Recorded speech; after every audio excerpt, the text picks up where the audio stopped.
De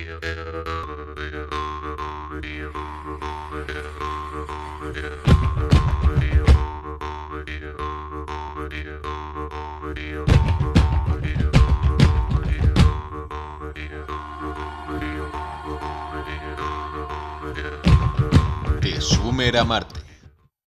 Estas últimas semanas he estado leyendo bastante sobre Afganistán y me está fascinando la verdad la cuestión porque sabía algo sobre Afganistán, tenía un mínimo de conocimiento sobre su historia, pero no era consciente de lo única y curiosa que es porque ha sufrido muchos cambios a lo largo de toda su historia en cuanto a tipos de gobierno, quién deja de gobernar, guerras, conflictos internos. Me voy a centrar en esta última etapa en la que Estados Unidos se retira de Afganistán tras estar 20 años en el país, controlando el país, supervisando.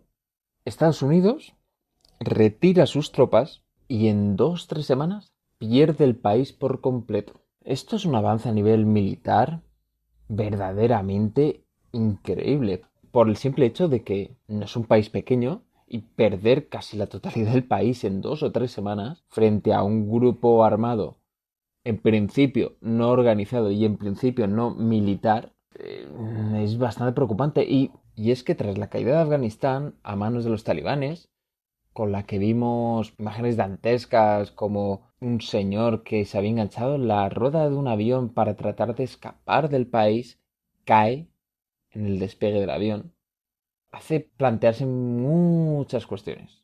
Desde ¿por qué necesita salir del país? ¿Qué es lo que hay que le asusta tanto que vuelva al régimen talibán? Y lo que ello implica. Estados Unidos sale del país y deja material militar totalmente útil, no inutilizado, por un valor de 7,12 billones de dólares. Es decir, 7.000 millones de dólares. Para poner esto en perspectiva, hay 60 países en el mundo con un PIB, un Producto Interior Bruto, inferior a 7,12 billones. Eso quiere decir que cualquiera de estos 60 países podría ser comprado con ese dinero, literalmente comprado. La salida de Estados Unidos fue un total desastre, criticada por todo el mundo, pero lo más curioso es que muchos expertos militares e incluso en la Secretaría de Estado correspondiente ya se había avisado de que habían informes que preveían que el país cayera en manos de talibanes en cuestión de un par de meses, de semanas, pero nadie se esperaba que fuera en 2 semanas. Porque la tercera semana fue básicamente cercar Kabul. Pero en 2 semanas hacerse con el control de todo el país. Y ahora, todo ese material militar que dejó Estados Unidos de forma irresponsable está siendo usado por los talibanes. Entonces tú ahora estás viendo a talibanes con material militar de altísima tecnología obtenido de forma gratuita, lo cual apoya su poder y hace que vayan a ser un poder difícil de derrotar a nivel militar, porque les has dejado material de última generación gratis. No les ha costado nada y les va a ayudar a mantener su poder. Entonces, esto me plantea la cuestión de cómo es posible que un país que estaba bajo control por un periodo de 20 años se haya perdido en tan poco tiempo. Es en toda regla lo que se puede llamar una conquista enquistada. Porque una cosa es conquistar y otra cosa es controlar. Y resulta evidente que por mucho que los informes dijeran que el país estaba controlado, bajo control estadounidense, que no estaba controlado. Es más, la particularidad de Afganistán consiste en que todo el país, a la excepción de un par de planicies, está formado por montañas, cordilleras de montañas, pero no cordilleras al uso, sino territorio escarpado por doquier. Teniendo un mínimo de conocimiento geológico he podido ver mapas topográficos y la orografía del país es una absoluta locura. No es que hayan pequeños valles por los que... No, no hay ni eso. Eso hace que sea un país especialmente difícil de controlar porque es un territorio que no puedes controlar. ¿Y controlar qué significa? Pues saber qué está pasando ahí. O tú llegar a donde haya una urgencia. Afganistán siempre ha sido un problema para aquellos que lo han conquistado.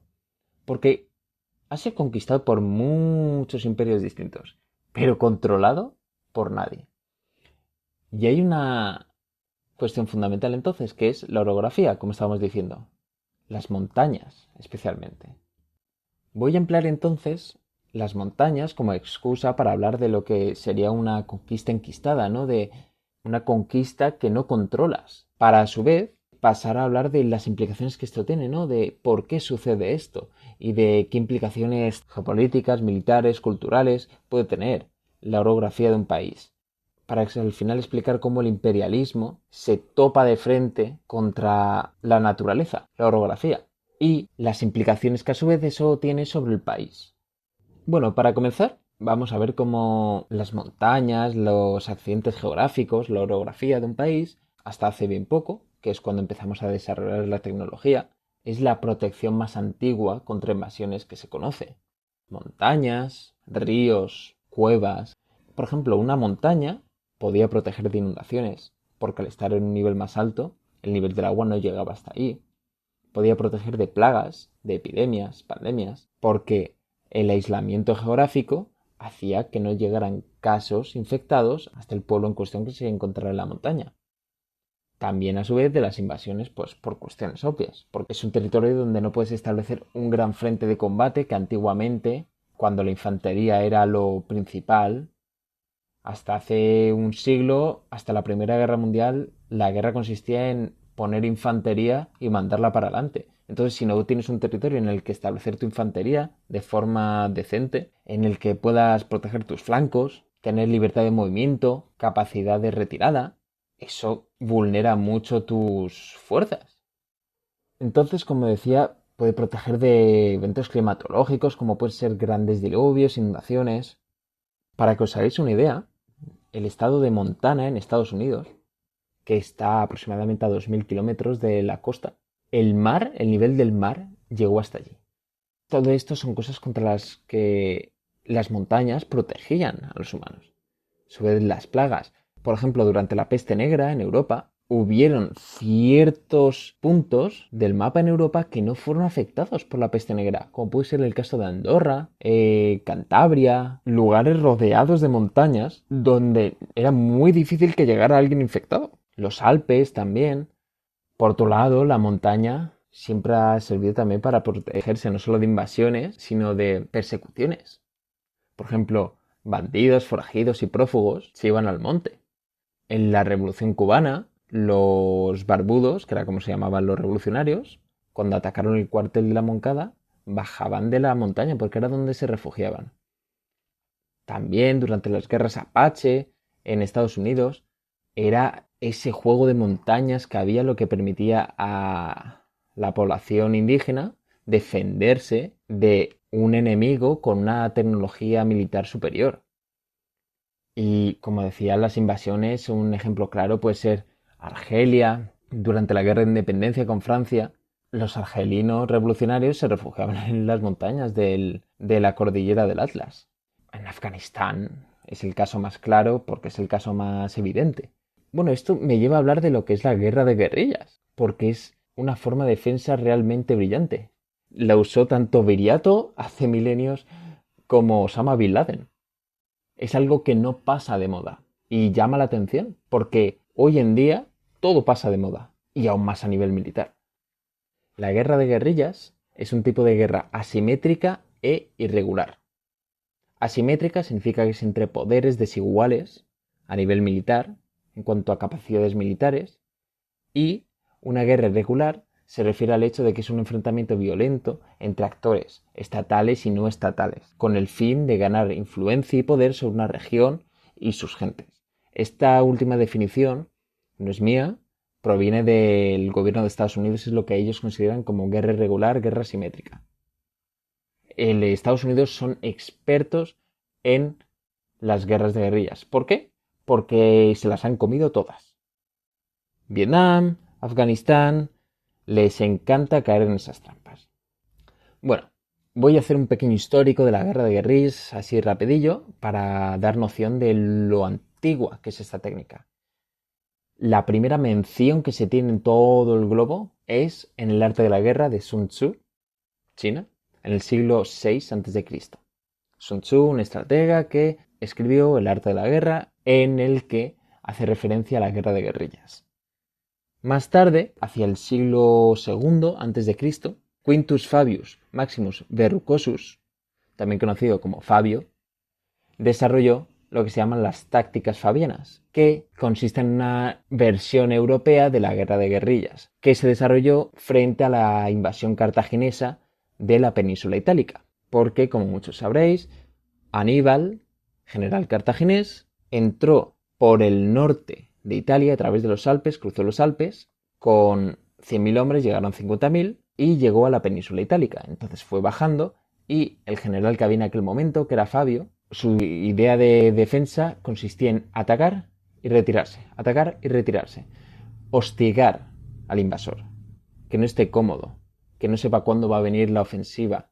Esto se criticó mucho en la antigua Roma, porque Roma no estaba acostumbrada a tener que desarrollar estas tácticas de retirada, pero fue lo más inteligente y fue lo que le ganó el tiempo suficiente a Roma para poder atacar Cartago. También encontramos, por la misma época, la figura de Viriato y la forma en que se defendió de Cartago primero y luego de Roma. Más tarde, la campaña de la Galia, con Vercingetorix, de nuevo con Roma, Arminio, el general rebelde, ¿no?, que creció entre romanos, pero luego volvió a su pueblo y armó la resistencia frente a los romanos al invadir Germania. Y entonces en el bosque de Teutoburgo organizó una guerra de guerrillas de libro, perfectamente aplicada, que acabó con 3 legiones enteras de romanos. De ahí la famosa frase de Varo, devuélveme mis legiones, que dijo Augusto cuando le mencionaron que había perdido 3 legiones. Eso quiere decir 30.000 hombres, frente a unos pocos cientos de germanos que murieron. Fueron masacrados. Fue una masacre absoluta.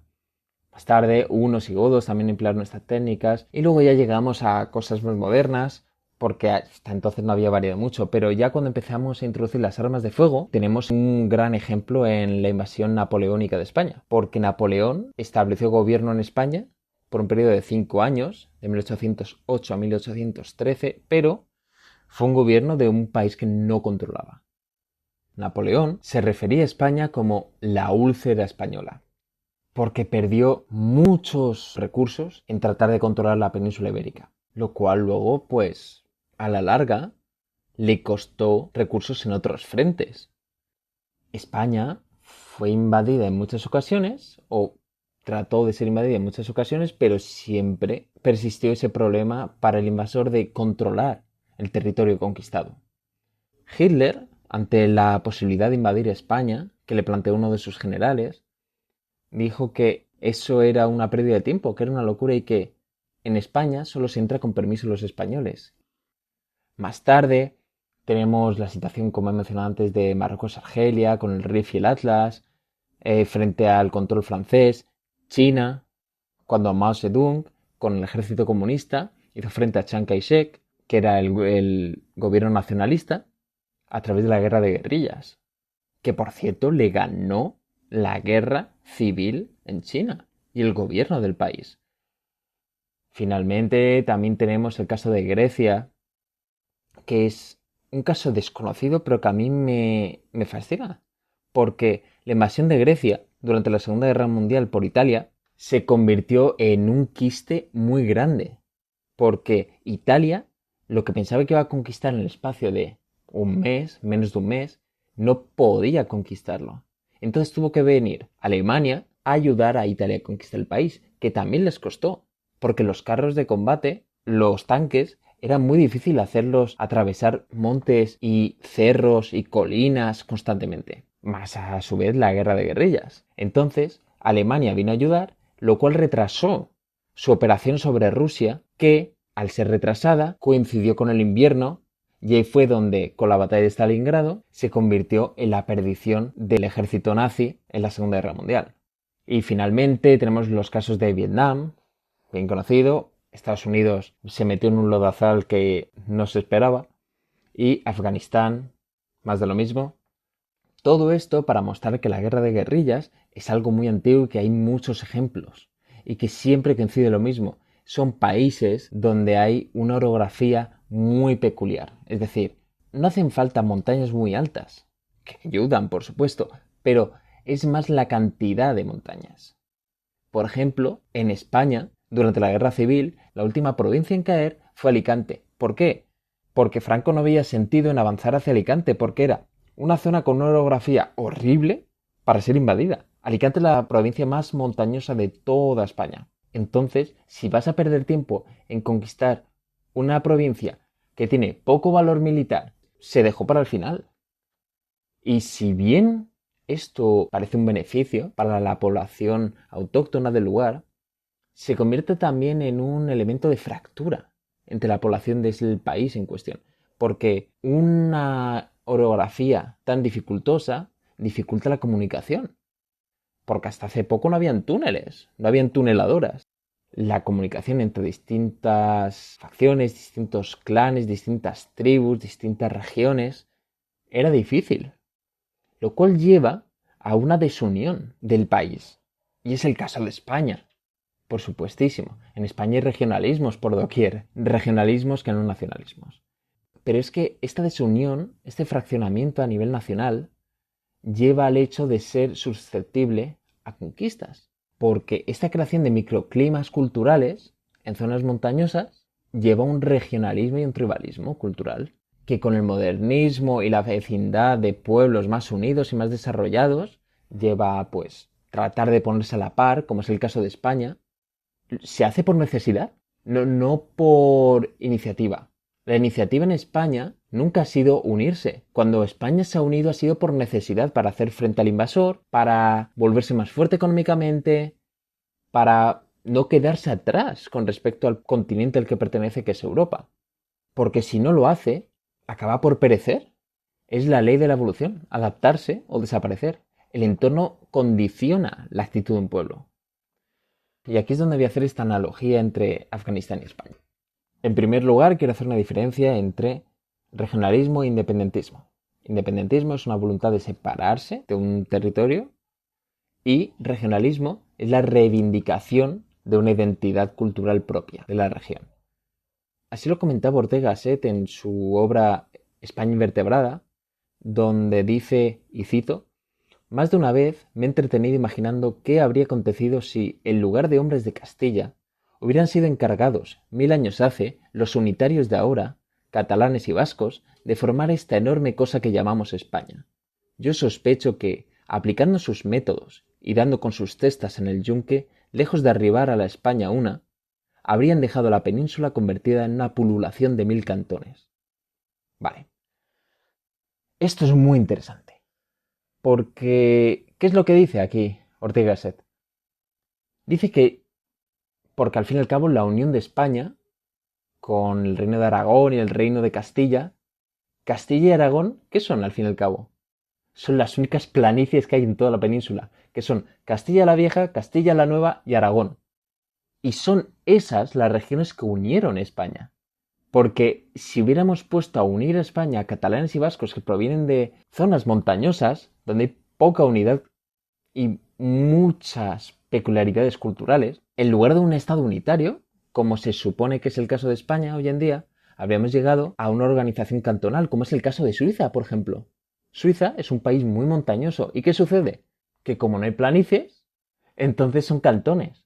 Es un sistema confederal. Y el qué es mejor o qué es peor es algo que me encanta debatir y que me encantaría dar mi opinión al respecto en otro podcast, pero muchas cosas indican que España tendría menos fricciones sociales, menos problemas de regionalismo y de independentismos y de identidades culturales si estuviera conformada por cantones, es decir, lo que en Estados Unidos serían estados, pero como estamos en territorios más pequeños se le llama cantones. A grosso modo es lo mismo. Pues cantones que permitieran tener su propia independencia a cada cantón. Pero como habrían tantos cantones, necesitaríamos de tener una unidad a nivel federal o confederal para poder medirnos con el resto de países, a nivel económico, a nivel geopolítico. A mí me parece una solución muy interesante, pero que obviamente hoy en día no ni se plantea aplicar, pero a mí me parece algo muy curioso. La geografía condiciona a un pueblo. Y este también es el caso en Afganistán. Porque en Afganistán hay una grandísima división étnica. Y se ve en un mapa. Si uno ve un mapa étnico, ve regiones muy diferenciadas. Y es que en Afganistán hay 4 etnias principales, podemos decir. Hay 2 muy importantes y 2 de importancia menor. En primer lugar, tenemos a los Pashtun y a los Tajik. De ahí proviene el nombre de Tayikistán. Los Pashtunes son aquellos que controlan a los talibanes y los Tajiks son aquellos que controlan el ejército. Son 2 brazos armados. Así que imaginaros esto a qué ha llevado a lo largo de la historia de Afganistán. Por un lado, el brazo armado oficial y por otro lado, el brazo armado paramilitar, que son los talibanes. Y es que han habido fricciones entre estas 2 etnias a lo largo de toda la historia de Afganistán. Estas 2 etnias, los Pashtun y los Tajik, tienen respectivamente el 39 y el 37% de la población del país. Cabe recalcar que hay personas que pertenecen a 2 etnias, porque un padre es de una y la otra parte es de la otra.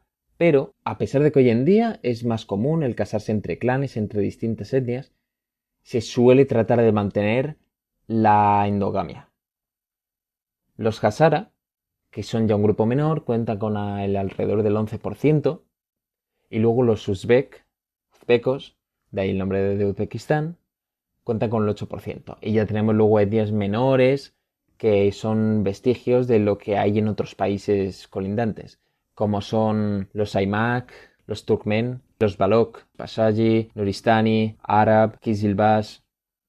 Hay una infinidad. Pero es que a su vez, cada etnia se subdivide en clanes. Y puede haber fricción dentro de una etnia entre clanes. Es muy interesante, realmente fascinante esto. Pero ahora no me voy a centrar en eso. La razón por la que me parece una analogía interesante España y Afganistán es que, al fin y al cabo, España es igual que Afganistán, 2 o 3 planicies, pero el resto son montañas, entonces hay una gran división cultural étnica que a su vez se transmite a la estabilidad política del país. Y es que la estabilidad política de España, pensemos, España existe desde el 1492, pero hagamos marcha atrás. Me voy a ir hasta, bueno, cuando Tartesos y demás, obviamente no había unidad, luego vinieron los íberos, celtíberos, lusitanos, pero que a su vez estaban divididos, eran etnias que a su vez se subdividían en clanes. Bien, todo esto durante la época romana, llegan más tarde los godos que afectan mucho el mapa genético de España, pero se sigue manteniendo esta división cultural a nivel territorial y luego llegan los árabes, que sí, conquistan, también trastocan el mapa genético, pero, y aunque no lo creáis, no tanto como los godos, a pesar de haber estado mucho más tiempo en la península, pero se sigue manteniendo esos regionalismos. Y luego, con la reconquista, que no es una reconquista, es una conquista, luego cuando se empieza a conquistar la península por parte de las distintas etnias, como son los castellanos, vascones, los astures, los aragoneses, lo que se podría llamar Cataluña, sigue habiendo regionalismo. Se unen, se casan, reyes católicos y ¿a qué llegamos? Época moderna, el gran imperio, claro. Cuando tú tienes un imperio, los de la península, como tenéis más en común entre vosotros que con el resto de zonas conquistadas, pues está más tranquilo. Pero aún así, el rey Fernando el Católico también mencionaba lo difícil que era mantener a España unida. Tras este periodo, se llega a la época moderna en la que España es un total desbarajuste. El mapa de regiones cambia constantemente de un año para otro, cambia la distribución territorial, regionalismos por todos lados, el sistema de caciques, luego las distintas guerras carlistas de por medio. Llegamos con alguna república antes, pero llegamos básicamente a que, por cierto, durante las repúblicas, que la primera y la segunda república que hubo en España, también un desastre a nivel territorial, hasta que llega el franquismo. ¿El franquismo qué hace? Trata de crear un país unitario, sí, de facha, país unitario. Quiero decir de facha, no es por hacer la broma, es de facha de faz, quiero decir de cara. De aspecto unitario, pero Al fin y al cabo se mantienen esos regionalismos y se aceptan esos regionalismos dentro del propio régimen franquista, que a su vez cuando se deshace el régimen franquista se mantienen los regionalismos hasta hoy en día donde no se ha solventado nada. ¿Qué es lo que nos diferencia de Afganistán? Nuestros vecinos. Si no hubiese habido un mínimo de unión entre las distintas regiones de España, España habría sido conquistada o pertenecería a otros países por cachitos o sería un total caos. Y fue esa necesidad de ponerse a la par con los vecinos, de no ser pisoteados por tus vecinos, lo que hizo que España pues tratara de poner algo de orden. Y seamos realistas. España entró en la Unión Europea cuando, en el 86, no recuerdo muy bien, pero los años 80, justo después del franquismo, de la transición. Si no hubiese entrado España en la Unión Europea, estoy casi convencido de que España habría sufrido una división interna absoluta. ¿Por qué? Por lo que estamos comentando. No hay unión cultural. Esto es lo que sucede en Afganistán. ¿Qué pasa? Que Afganistán no tiene vecinos de los que preocuparse. Bueno, tiene vecinos. Rusia, vale. Pero contra Rusia no vas a competir, vas a sobrevivir básicamente. Kazajistán, demás, pero esos son países modernos. Siempre, toda la zona de Asia Central siempre ha sido este tipo de caos, de etnias y de clanes. Por otro lado, ¿qué tiene? China, otro titán. India tal vez al sur, pero Afganistán no tenía un referente, alguien con quien medirse, un par con el cual tratar de competir, como es el caso de España. España tenía pues Portugal, Italia, Francia, pero Afganistán ¿a quién tiene? ¿Uzbekistán? ¿Kirguistán? ¿Tayikistán? No son buenos estándares. Eso ha hecho que Afganistán se haya sumido en el caos por siglos ahora. Es que esto me lleva al siguiente punto. La falta de unidad frente a agresores extranjeros marca la diferencia entre sobrevivir o no hacerlo. Porque, como mencionaba antes, la susceptibilidad a ser invadidos es mucho mayor cuando eres un país dividido. Y como dice el arte de la guerra de Sun Tzu, divide y vencerás. El ejemplo es Rusia entrando a Afganistán. Rusia, ¿por qué entró en Afganistán? No tenía ninguna necesidad de expandirse hasta ahí. Bueno, sí, las ansias imperialistas, pero ni siquiera. Y es que vio un país dividido y dijo, me puedo hacer con esto. Sin embargo, cuando la unión hace la fuerza, sí que representa un peligro el país frente a un invasor extranjero, como es el caso, me voy a ir a Vercingétorix. Diréis, muy antiguo. Sí, pero es el mismo contexto. Vercingétorix, los galos, frente a los romanos, fue el último gran ejemplo de un país con una tecnología inferior a nivel militar, de un país invadido que pudo hacer frente a su invasor de par a par gracias a la unión de sus clanes y sus distintas etnias. Porque Roma no lo tuvo nada fácil para conquistar la Galia. Y así lo muestran las memorias de Julio César, exageradas, pero en cuanto a números, los galos duplicaban a los romanos, al menos. Sin embargo, como decíamos antes, hay una gran diferencia entre conquistar y controlar. Roma, ¿qué es lo que hacía? Roma controlaba lo que conquistaba a través de la llamada pacificación que he mencionado antes. Roma crea un erial y lo llama paz. Cuando acabas con todo por completo y lo llamas paz, hay paz, pero porque no queda nadie para sembrar el caos. Un ejemplo claro de esto es Napoleón en España. De nuevo, porque Napoleón se dejó una cantidad de recursos increíbles en España que pudo utilizar para mantener otros frentes, pero sus ansias imperialistas le hicieron caer en la trampa. Una cosa es ser conquistado y otra cosa dominado, como estábamos diciendo. Porque las conquistas se enquistan. Y la codicia imperial es ciega. El espejismo de una fácil victoria es lo que hace que un imperio extienda sus garras hacia cierta región. La desorganización de los pueblos dentro de un territorio crea un panorama ideal a nivel militar para la invasión. Pero esto es una trampa en muchas ocasiones.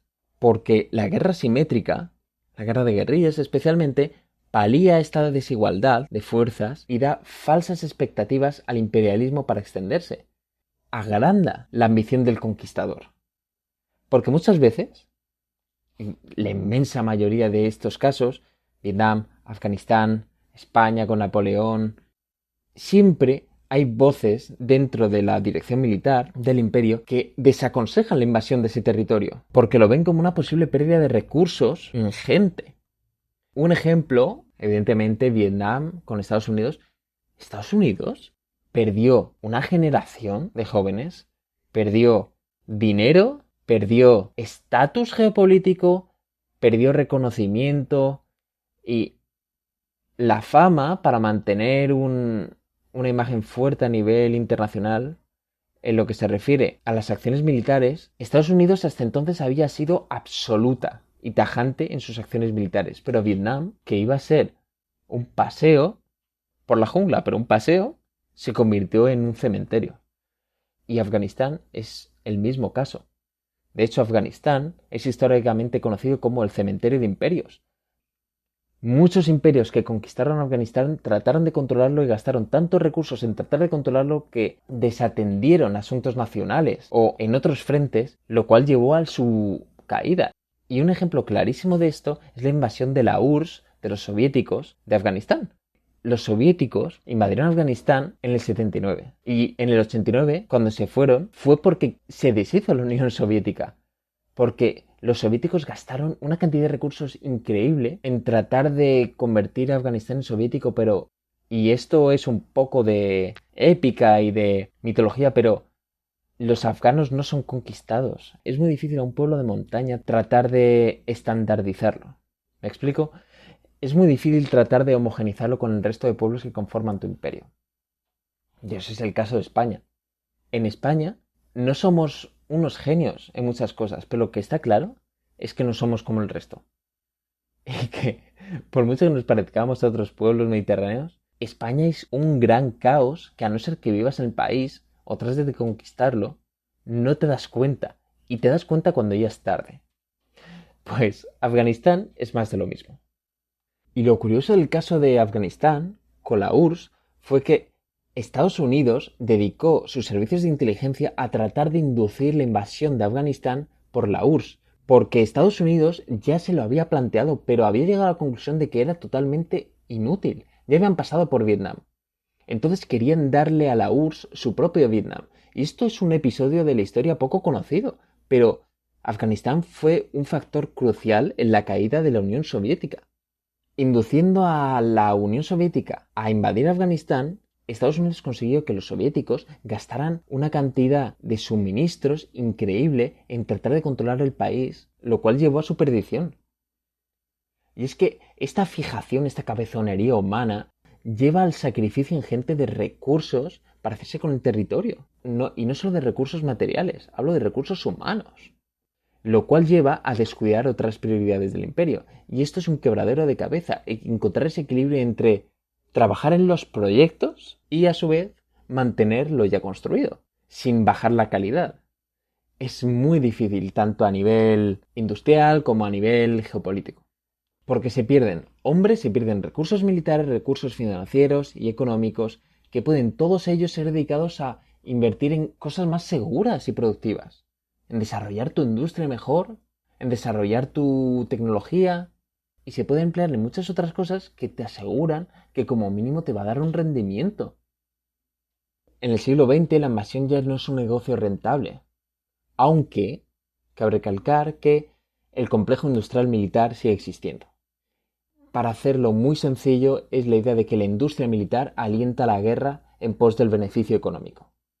Un ejemplo clarísimo de esto es cómo durante este conflicto en Ucrania la industria militar estadounidense está haciendo unos beneficios increíbles. Y es que, como dijo Vladimir Ilich Ulyanov, encuentra el beneficio y encontrarás al culpable. Esto no se hace de forma directa, evidentemente, esto se hace a través de lobbying, a través de... No es corrupción ni siquiera. Es influenciar de forma sutil decisiones a nivel político que a la larga o de forma colateral ayuden, o directa en este caso, ayuden a mejorar tus beneficios económicos como industria. Eso es algo muy triste, pero que desde la Segunda Guerra Mundial es evidente. Y de esto habló por primera vez Eisenhower, que fue presidente de los Estados Unidos, pero también fue general. Y es que la industria militar tiene un poder increíble. Y no olvidemos que los países que tienen una gran industria militar ganan cuando hay guerra. Entonces, hay que preguntarse quién quiere qué, siempre. Pero para no desviarme del tema, esta cabezonería, esta fijación con la presa, con querer asegurarte de que has cazado la presa, con controlar el país conquistado, es lo que se llama el cementerio de imperios. Porque cuando descuidas lo que has dado por hecho, es decir, lo que ya tienes a nivel nacional, es cuando esto se vuelve en tu contra. Y es que en Afganistán, tanto aqueménidas, bactrios, hunos, mongoles, persas, británicos, con las guerras entre británicos, soviéticos, estadounidenses, ya estos tres últimos son periodos más modernos, pero los británicos entre 1869 y 1942 vieron otras guerras entre británicos y afganos, pero esta es la más notoria. Los soviéticos de 1979 a 1989, los estadounidenses de 2001 a 2021. ¿Y esto qué provoca? Que al dejar de lado asuntos domésticos, empieza a empeorar la situación nacional del imperio o del país. Estados Unidos no es un imperio oficialmente, pero de facto lo es, así como lo era el imperio británico, que lo era oficialmente de facto, y el soviético. Bien, al dejar de lado los asuntos domésticos, empieza a empeorar la situación nacional. Y esta es la gran trampa. Aquí es donde simplemente puedes retirarte, aceptar que te has equivocado, que lo has hecho mal, perder un poco y ya está. Pero esa cabezonería hace que asumas como político que tu salvación viene a través de confirmar la conquista o el éxito de tu operación militar, lo cual te hunde más y más en una espiral descendente y te lleva a salir de forma desastrosa y desorganizada del territorio que tratabas de conquistar y sin ningún logro material. Y te das cuenta del lío, del caos que has armado tanto en tu país como en el país que has tratado de conquistar. Y este es el efecto colateral con el que me gustaría terminar. Porque tras dejar el territorio conquistado, dejarlo en desorden, en el caos, se crean situaciones muy nefastas para la población del país, que al fin y al cabo son los damnificados de todo esto. Y es que basta comer cuando se fue la Unión Soviética, talibanes, cuando se ha ido ahora a Estados Unidos, esta última vez, talibanes. Dos salidas desastrosas, desorganizadas, que da lugar a que alguien tome el poder, de forma gratuita. Para dar una idea de todo esto, de lo absurdo que es la inversión de tiempo, dinero, recursos, vidas humanas, en conquistar un territorio por ego, al fin y al cabo, y todavía más en el siglo XXI, este despilfarro, este desperdicio de recursos, vidas humanas, tiempo y bienestar de la población, que al fin y al cabo debería ser la prioridad de un país, lleva a situaciones absurdas. Y es que el total gastado por Estados Unidos en los 20 años que ha estado en Afganistán, de 2001 a 2021, con datos oficiales emitidos por el gobierno de Estados Unidos y ya fueron publicados hace unos meses, están más que contrastados, hay distintas estimaciones, pero he tomado una media que es 2,31 trillones de dólares gastados en Afganistán entre 2001 y 2021. Para poner esto en perspectiva, solo 7 países en el mundo tienen un PIB superior a lo gastado por Estados Unidos en sus operaciones en Afganistán. Estos son Estados Unidos, China, Japón, Alemania, Reino Unido, India y Francia. ¿Esto qué quiere decir? Que con ese dinero se podría haber comprado cualquier otro país del mundo. A tocateja. Y es que el imperialismo es obcecado y ciego. Y las conquistas enquistadas llevan a cementerios de imperios.